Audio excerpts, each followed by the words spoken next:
আপনারা জানেন আমাদের মুসলমানদের ঘরগুলো কিন্তু এখন জিনের আসর হয়ে গেছে। আমাদের ঘরগুলোতে এখন কি প্রচুর পরিমাণ জিনের আসর থাকে। কিভাবে জিনের আসর থাকে জানেন? পবিত্র রাখবেন, অপবিত্র না। পবিত্রতা কিন্তু দুই প্রকার আপনারা জানেন। একরকম পবিত্রতা হচ্ছে স্পিরিচুয়াল, আর একটা পবিত্র কি ফিজিক্যাল। অর্থাৎ একটা হলো শারীরিক পবিত্রতা, আর একটা হলো কি আধ্যাত্মিক পবিত্রতা, আত্মিক পবিত্রতা।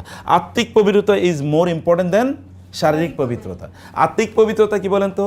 আত্মিক পবিত্রতা হলো আত্মার দিক থেকে পবিত্র। আত্মার দিক থেকে পবিত্র। আত্মার দিক থেকে পবিত্রতা হলো কেবলমাত্র ইবাদত হবে কার? আল্লাহর। যেমন শিরকটাকে আল্লাহ তাআলা বলেছেন ইন্নামাল মুশরিকুনা নাজাসুন, মুশরিকরা হচ্ছে অপবিত্র। তার মানে কি মুশরিকরা কি কোনোদিন গোসল করে না? ওরা কি পেশাব পায়খানা করার পরে ওরা পানি ব্যবহার করে না?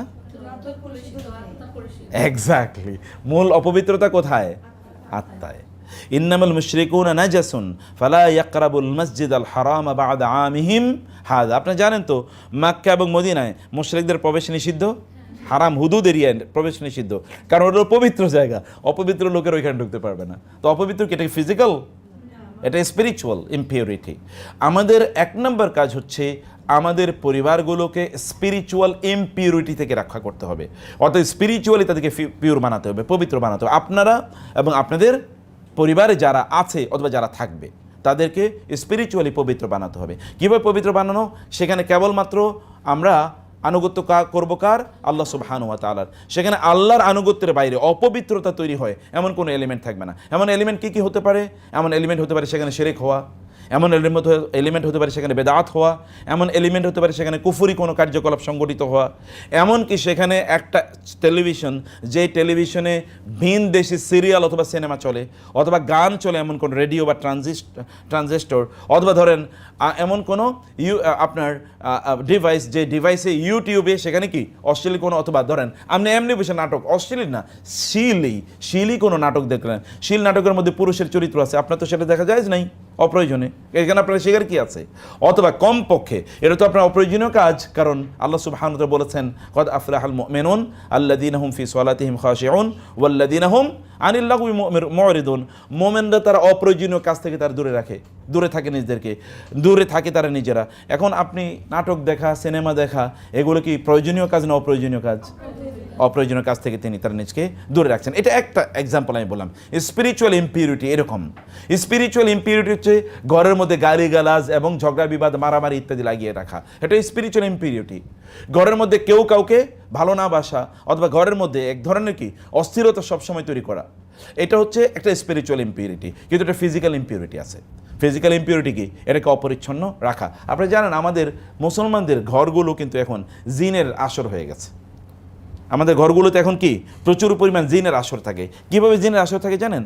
কারণ হচ্ছে আমাদের টয়লেটগুলো কি পরিষ্কার পরিচ্ছন্ন থাকে না, অথবা আমাদের ঘরগুলোতে আমরা পরিষ্কার পরিচ্ছন্ন করে রাখি না।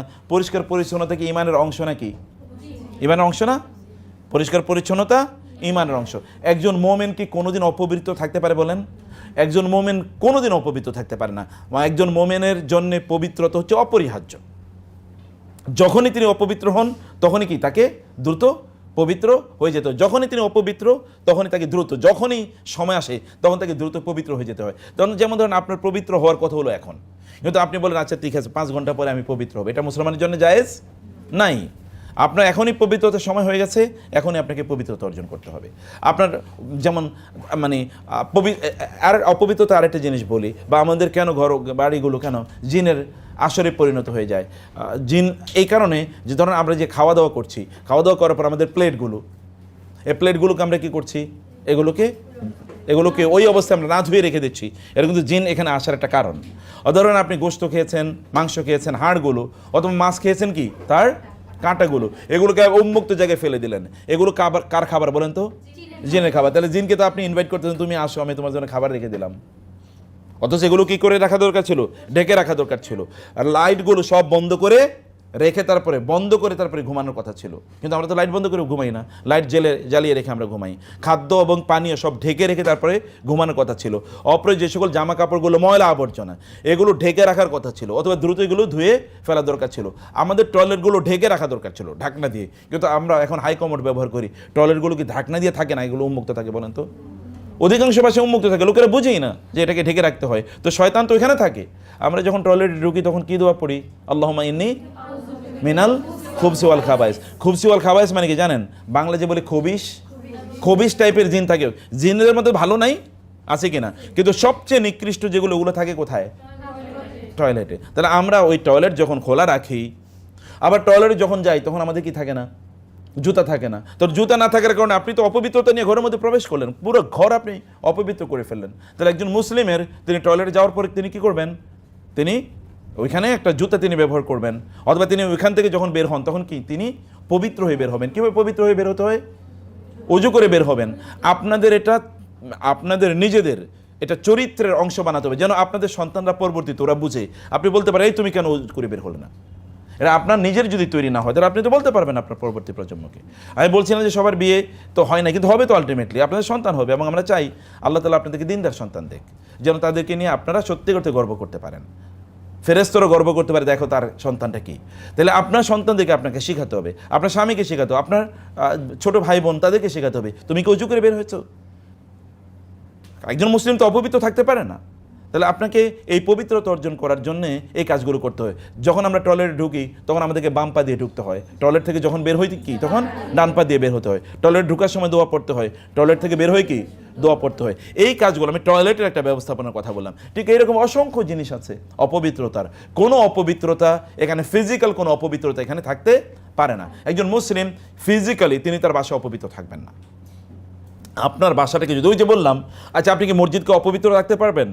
তার মানে দেখেন, ওই যে আমি ওই সময়ের কথা বলেছি, ইউসুফ আলাইহিসসালাম মানে মুসা আলাইহিসসালামের সময়ে ওইখানে ফেরাউনি সংস্কৃতি যেহেতু চলছে, সেই কারণে আল্লাহ তাআলা তাকে বললেন মুসা আলাইহিসসালামকে যে তোমার বনী ইসরায়েলকে বলো কি ঘরগুলোকে কি বানাতে? মসজিদ বানাতে। ঘরগুলোকে বিশ্ববিদ্যালয় বানাতে। বিশ্ববিদ্যালয়ের পর কথা পরে আসছি। ঘরগুলোকে মসজিদ বানাতে। মসজিদ বানানোর জন্য আপনাকে এটা পবিত্র রাখতে হবে, অপবিত্র রাখার কোনো সুযোগ নেই। সালাফি.9 রাসূলের কথা বলে।